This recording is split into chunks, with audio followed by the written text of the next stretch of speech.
Com muito carinho e responsabilidade, gostaria de convidar os líderes de igrejas, as autoridades e o povo para um determinante exame da Bíblia Sagrada. Através desta gravação, saibamos por que o Senhor Jesus foi para o paraíso e não para o reino dos céus. Vejamos as palavras do próprio Jesus em Mateus 4,17. Começou Jesus a pregar e a dizer: arrependei-vos, porque é chegado o reino dos céus. O Senhor Jesus veio para realizar o reino dos céus, como evidencia no livro Mateus 4,17. Porém, Jesus foi para o paraíso. Em Lucas 23:43, quando Jesus disse: em verdade te digo que hoje estarás comigo no paraíso. Estas palavras do próprio Jesus foram dirigidas ao ladrão que morreu à sua direita. Fica evidente que o reino dos céus é um mundo onde não há pecado. E Jesus disse que estava indo para o paraíso. Jesus foi para o paraíso porque não pôde realizar o fundamento do reino dos céus na terra. Se o fundamento do reino dos céus não é estabelecido na terra, consequentemente não é estabelecido no mundo espiritual. Vejamos esta evidência nas palavras do próprio Jesus. Mateus 18:18. Em verdade vos digo, tudo quanto ligardes na terra será ligado no céu, e tudo quanto desligardes na terra será desligado no céu. Portanto, com a descrença dos líderes do judaísmo e do povo, Jesus só pôde promover a redenção espiritual, que foi a salvação parcial, a nível de paraíso. E, consequentemente, Jesus foi para o paraíso. Jesus afirmou que estava indo para o paraíso porque só pôde promover a salvação parcial e não a salvação completa a nível de reino dos céus. Jesus foi enviado por Deus para salvar a humanidade do pecado original. Portanto, a missão de Jesus como Messias, como Salvador da humanidade, era arrancar pela raiz o pecado original, que é a raiz de todos os pecados nos aspectos físico e espiritual. Por esta razão, o Senhor Jesus disse: em verdade vos digo, se não comerdes a carne do Filho do Homem e não beberdes o seu sangue, não tereis vida em vós mesmos. Evidência no livro João 6,53. O corpo e o sangue de Jesus pertenciam a Deus, estavam centradas em Deus. Em vista disto, continham a linhagem de Deus, os quais deveriam enxertar na humanidade decaída para erradicar o pecado original, para arrancar pela raiz o pecado original. Por esta razão, Jesus disse que a cerimônia do enxerto deveria acontecer, para que a humanidade retornasse à vida.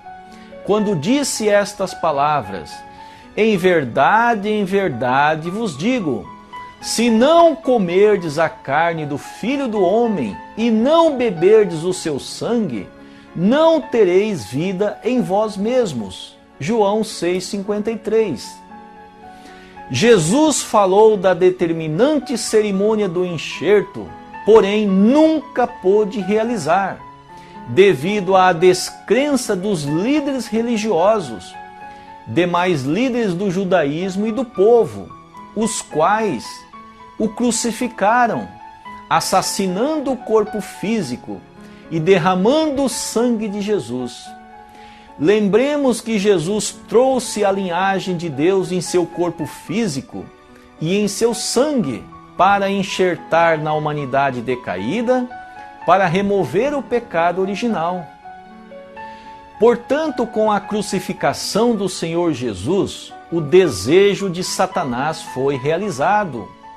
O corpo assassinado e o sangue derramado em uma cruz, no meio de dois ladrões. Por esta razão, Jesus disse: Pai, perdoa-lhes, porque não sabem o que fazem. Lucas 23, 34. Explicar esta realidade providencial sempre foi um paradoxo para as igrejas cristãs, sejam elas as igrejas católicas ou as igrejas protestantes, que são evangélicas, pentecostais ou neopentecostais. Portanto, para entendermos este princípio da restauração, que é a mesma coisa que princípio da salvação, precisamos entender que o Senhor Deus, o Criador dos céus e da terra, é um ser de leis, ordem e princípios. Uma evidência deste fato são os primeiros 5 livros da Bíblia Sagrada, o Pentateuco: Gênesis, Êxodo, Levítico, Números e Deuteronômio. São os primeiros 5 livros da Bíblia Sagrada e são os 5 livros das leis ensinadas a cada um de nós pelo próprio Deus, o Criador dos céus e da terra, evidenciada na mesma Bíblia Sagrada que eu e você utilizamos para corresponder com a verdadeira vontade de Deus e do Senhor Jesus para este tempo do cumprimento das Escrituras. Uma outra evidência encontramos no livro Malaquias 3,6, quando disse o Senhor Deus que Ele é imutável. Imutável significa que Deus não muda e, portanto, suas leis também são imutáveis. São leis que não mudam, são eternas, permanecem de modo imutável desde o princípio da criação à eternidade, como diz a Bíblia Sagrada em Eclesiastes 1,4. Uma geração vai-se e outra geração vem, mas a terra permanece para sempre. A conclusão determinante desta tese é que uma das leis imutáveis estabelecida por Deus está escrita em Gênesis capítulo 1, versículos 27 e 28. Criou, pois, Deus o homem à sua imagem, a imagem de Deus o criou, homem e mulher os criou. Então Deus os abençoou e lhes disse: crescei, multiplicai-vos, enchei a terra e sujeitai-a. Dominai sobre os peixes do mar, sobre as aves do céu e sobre todos os animais que se arrastam sobre a terra. Portanto, as 3 grandes bênçãos de Deus concedidas a seus filhos, a bênção do crescei, a bênção do multiplicai e a bênção do sujeitai, são princípios da criação, são leis da criação e, portanto, são imutáveis, como diz Malaquias 3,6. Em vista disto, o próprio Jesus deveria realizar estas 3 bênçãos centradas em Deus, para consertar as 3 bênçãos que ficaram centradas em Satanás, devido à queda dos primeiros antepassados humanos. O Senhor Deus criou um homem e uma mulher e os abençoou com 3 grandes bênçãos. Primeira bênção, crescei. Segunda bênção, multiplicai. E terceira bênção, sujeitai. A primeira bênção, quando Deus disse crescei, é alcançar a maturidade biológica e espiritual, visto que cada ser humano é dotado de um corpo físico e de um corpo espiritual. A segunda bênção, quando Deus disse multiplicai, é formar uma família centrada em Deus, multiplicar filhos da linhagem de Deus. Devido à queda, houve a multiplicação de filhos da linhagem de Satanás. Por esta razão, Jesus foi enviado por Deus para realizar a segunda bênção centrada em Deus, para erradicar o pecado original das famílias em nível mundial que realizaram a segunda bênção centrada em Satanás, como evidencia a Bíblia Sagrada em João 8,44. Jesus disse que a humanidade tem como pai o diabo Satanás. Em Mateus 3,7, João Batista disse ao povo, raça de víboras. Em Mateus 23,33, Jesus disse ao povo, serpentes, raça de víboras. Em João 12,31, Jesus disse que o príncipe deste mundo é Satanás. Em 2 Coríntios 4,4, o apóstolo Paulo disse que o Deus deste mundo é Satanás. Por esta razão, Jesus precisava realizar a segunda bênção centrada em Deus, para erradicar, remover, aniquilar a linhagem de Satanás das famílias em nível mundial, através da cerimônia do enxerto, que só poderia ser realizada através do fundamento substancial da família do próprio Jesus, centrada em Deus. Por esta razão, Jesus disse que precisava realizar a segunda bênção de Deus, quando disse, quem não comer da minha carne e não beber do meu sangue, não pode voltar à vida. E quando também Jesus disse, quem não nascer da água e do Espírito, não pode ver o reino dos céus.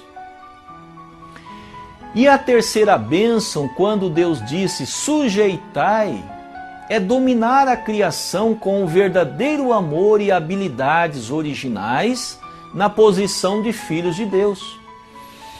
Portanto, se as três grandes bênçãos concedidas por Deus a seus filhos, testificadas no Gênesis capítulo 1, versículos 27 e 28, evidencia que o próprio Jesus, que veio para salvar a humanidade, deveria também realizar as três grandes bênçãos que fazem parte das leis da criação, porque Deus é imutável e suas leis também são imutáveis.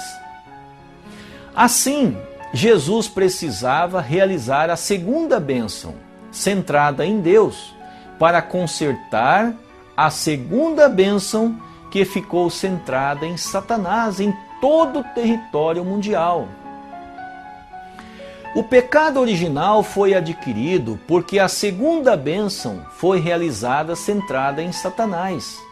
E, consequentemente, a multiplicação de filhos passaram todos, sem exceção, a pertencer ao domínio da linhagem de sangue de Satanás. Por esta razão, para que o Senhor Jesus pudesse arrancar o pecado original pela raiz, Jesus tinha que realizar a segunda bênção centrada em Deus, para poder erradicar o pecado original da humanidade, através da cerimônia do enxerto substancial. Foi por isso que Jesus disse, em verdade vos digo, se não comerdes a carne do Filho do Homem e não beberdes o seu sangue, não tereis vida em vós mesmos. João 6,53. Comer da carne e beber do sangue do Filho do Homem é participar da cerimônia do enxerto. Vejamos outras passagens da Bíblia Sagrada, as quais evidenciam que o Senhor Jesus deveria realizar a segunda bênção de Deus. Lembremos que a segunda bênção de Deus é o compromisso conjugal, marital de um homem e de uma mulher para a construção de uma família centrada em Deus. Portanto, a segunda bênção de Deus somente poderá ser realizada quando ambos, homem e mulher, alcançam a maturidade biológica e espiritual, unem-se em matrimônio e formam uma família centrada em Deus e, consequentemente, geram filhos com a linhagem de Deus. Esta é a realização da segunda bênção no plano original de Deus. E, portanto, Jesus, que veio consertar a segunda bênção que ficou centralizada em Satanás, deveria realizar a segunda bênção centralizada em Deus, para promover a cerimônia do enxerto como havia ensinado ao povo, em João 6,53. Vamos agora a mais 3 evidências da Bíblia Sagrada em relação à necessidade do Senhor Jesus realizar a segunda bênção de Deus. Lemos em Isaías 9,6: Porque um menino nos nasceu, um filho nos deu, e o governo estará sobre os seus ombros, e o seu nome será maravilhoso, Conselheiro, Deus forte, Pai eterno, Príncipe da paz. Para o Senhor Jesus ser o Pai eterno, ele deveria também realizar a segunda bênção. Porém, uma segunda bênção diferente da existente. Uma segunda bênção centrada em Deus, para consertar a segunda bênção que ficou centralizada em Satanás, para purificar a segunda bênção que ficou centralizada na falsa linhagem de Satanás, que ficou centralizada no pseudo fundamento de 4 posições. Por isso, Jesus não poderia se tornar o Pai eterno sem ter uma esposa original. Jesus, com sua esposa, realizaria a segunda bênção de Deus e estabeleceria um fundamento original de 4 posições para subjugar a falsa linhagem de sangue que foi adquirida e legada a toda a descendência através da segunda bênção centralizada em Satanás, como evidenciou Jesus em João 8,44. A humanidade tem como pai o diabo Satanás. Agora vamos a mais 2 evidências de que o Senhor Jesus deveria realizar a segunda bênção de Deus. Em 1 Timóteo 2,5 diz: Porque há um só Deus e um só mediador entre Deus e os homens, Cristo Jesus, homem. Jesus era um homem, com o corpo físico e o sangue da linhagem de Deus, que veio para libertar, redimir a humanidade do pecado original.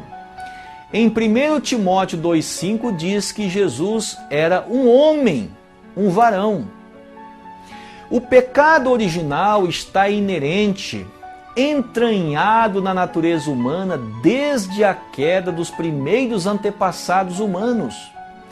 Portanto, Jesus só poderia libertar a humanidade do pecado original através do fundamento original da segunda bênção centralizada em Deus. Vejamos outra evidência de que Jesus precisava realizar a segunda bênção. Escrito em 1 Coríntios 15:21, o apóstolo Paulo disse: Porque assim como por um homem veio a morte, também por um homem veio a ressurreição dos mortos. Como foi que por um homem Adão veio a morte para a humanidade? Através da segunda bênção centralizada em Satanás.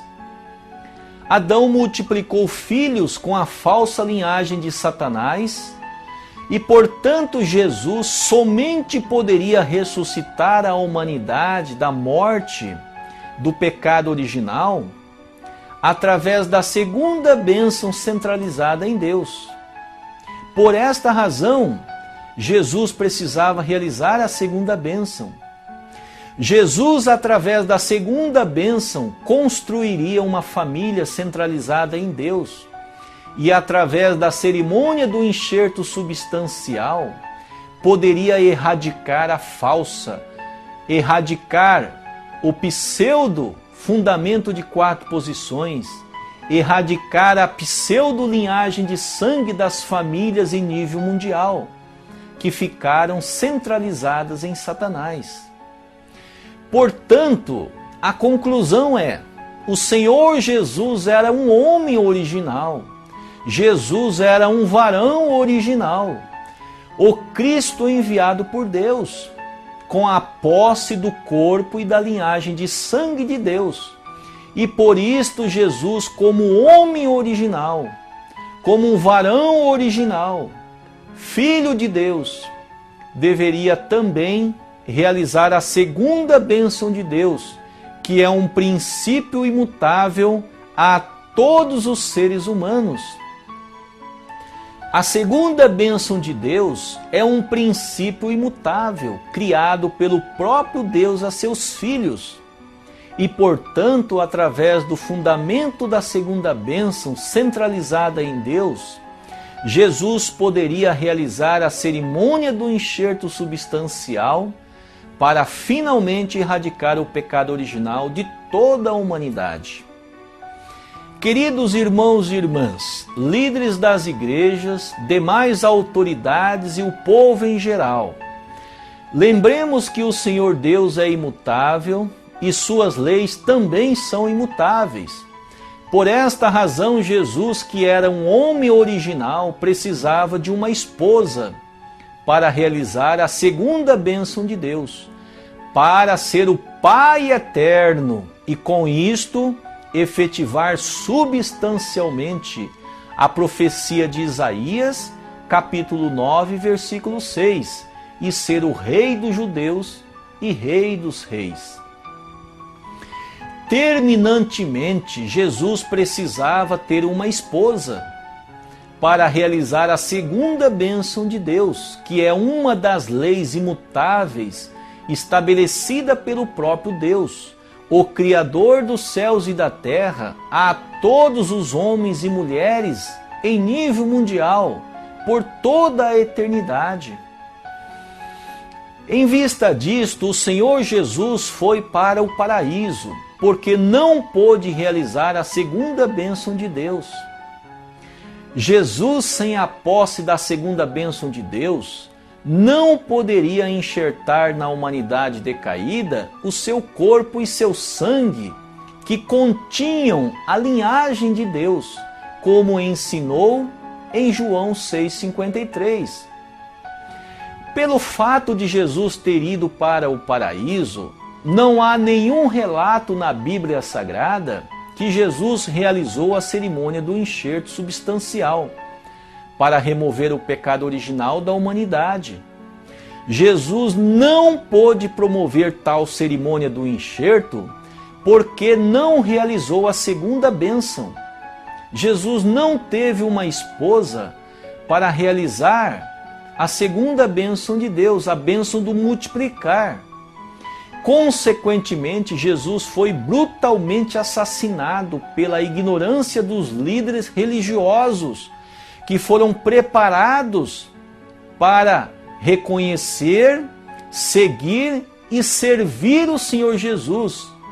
Estes líderes religiosos foram sacerdotes, os escribas, demais líderes do judaísmo e pelo povo escolhido.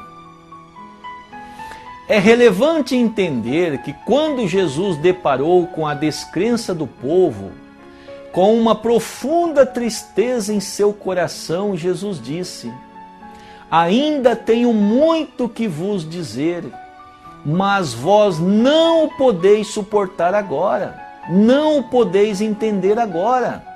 João 16:12. Assim, Jesus, com uma profunda tristeza em seu coração, disse também as seguintes palavras: se vos falei de coisas terrestres e não credes, como crereis se vos falar das celestiais? João 3,12. E também Jesus disse: Jerusalém, Jerusalém, que matas os profetas, apedrejas os que a ti são enviados?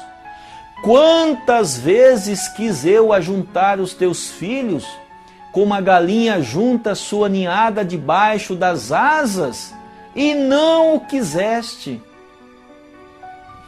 O povo de Jerusalém também não assumiu responsabilidade.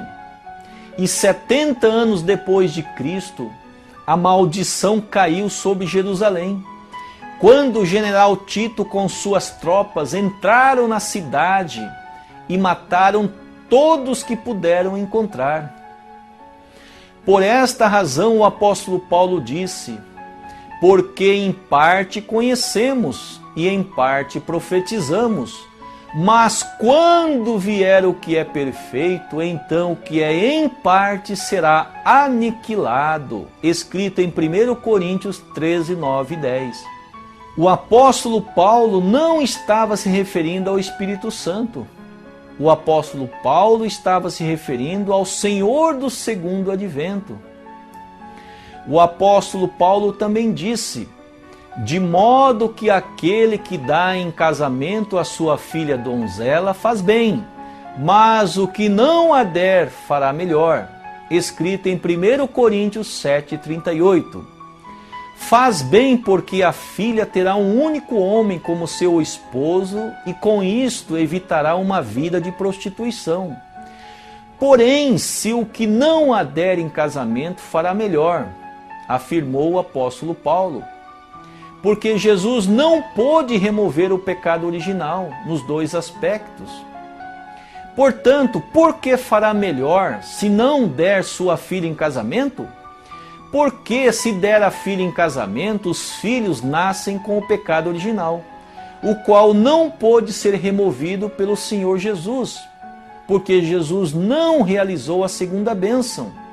Jesus não realizou um fundamento substancial para subjugar a linhagem de sangue de Satanás nas famílias em nível mundial.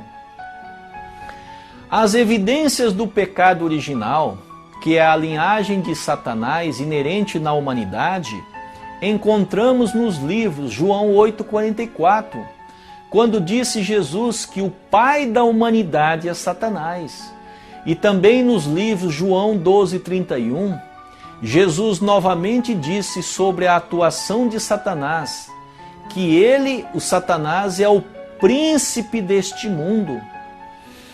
Agora, em 2 Coríntios 4,4, o apóstolo Paulo disse que o Deus deste mundo é Satanás, quando disse as seguintes palavras: nos quais o Deus deste mundo, deste século, cegou os entendimentos dos incrédulos. Evidenciamos que a humanidade ainda possui inerente em sua natureza a pseudo-linhagem de Satanás, o pecado original. Vejamos outra evidência no livro de Isaías 1,3. O boi conhece o seu possuidor, e o jumento a manjedoura do seu dono. Mas Israel não tem entendimento. O meu povo não entende. Evidenciamos a trágica realidade dos seres humanos. O boi, um animal irracional, conhece o seu dono. Porém, o homem, os seres humanos, seres racionais, criados por Deus, para serem os senhores da criação, para serem seus filhos amados e preciosos filhos, não entendem as coisas de Deus, do próprio Pai, o Criador dos céus e da terra. Portanto, a conclusão geral do exame de hoje é que o pecado original, a falsa linhagem de Satanás, foi adquirida através de uma relação extemporânea entre um homem e uma mulher, que foi a segunda bênção centralizada em Satanás, estabelecendo um pseudo-fundamento de 4 posições. Satanás como pai, como diz Jesus em João 8,44, o homem e a mulher, e os filhos ambos com naturezas decaídas de Satanás, como diz o Senhor Jesus em João 8,44.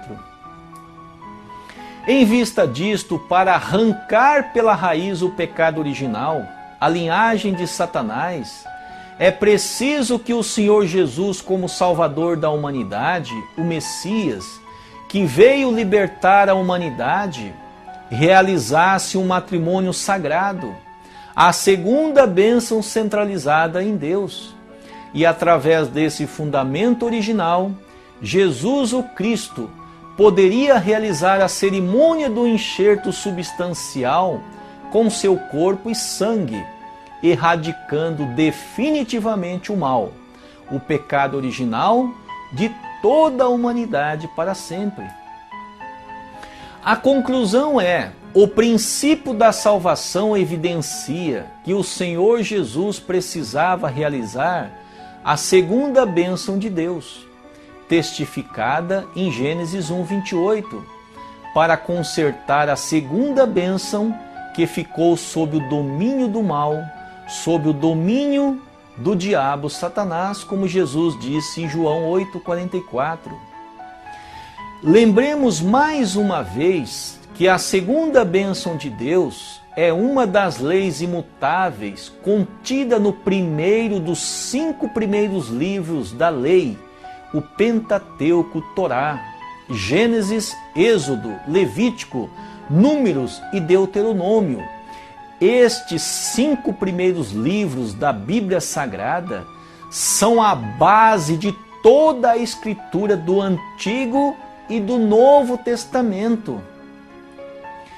Portanto, na atualidade, neste tempo do retorno de Cristo, as igrejas cristãs que ensinam veementemente que o Senhor Jesus não deveria realizar a segunda bênção de Deus, que o Senhor Jesus não deveria ter uma esposa, que Jesus veio para morrer na cruz, que era a vontade original do Senhor Deus, que Jesus já lavou os pecados e concluiu totalmente, 100% a missão do Messias, e que Jesus virá num piscar e fechar de olhos de modo sobrenatural para promover o arrebatamento literal, é um ensinamento terrivelmente perigoso diante do céu e da terra.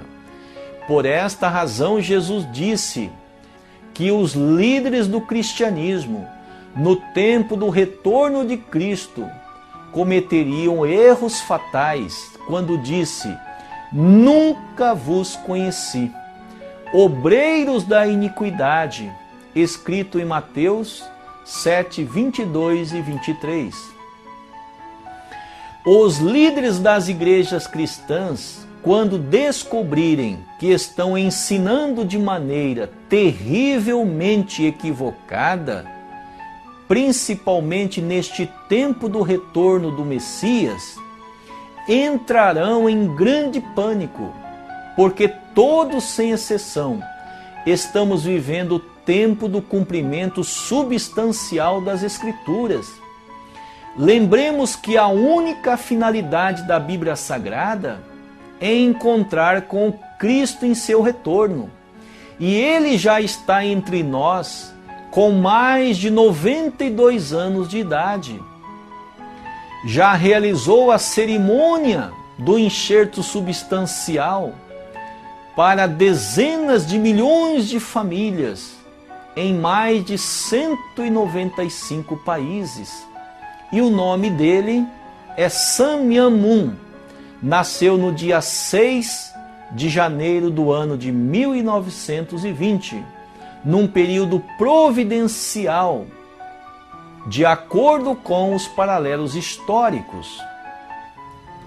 Preciosos irmãos e irmãs, líderes das igrejas, autoridades e o povo em geral, chegamos ao final de mais uma síntese dos exames da Bíblia Sagrada e, portanto, com a verdade e o amor do Senhor Jesus, foi elucidado mais um gigantesco mistério, que até então nunca foi mencionado pelas igrejas cristãs e por nenhum curso ou bacharel em teologia. Doravante esperamos com todo o nosso coração e entendimento que você seja mais um sábio ou mais uma sábia para entender estas determinantes revelações, para você encontrar e desfrutar efetivamente, desfrutar substancialmente desta preciosa era do completo testamento, o qual está bem diante de nossos olhos. Muitíssimo obrigado pela sua preciosa atenção. Que o Senhor Deus e o Senhor Jesus os iluminem e os abençoem agora e sempre.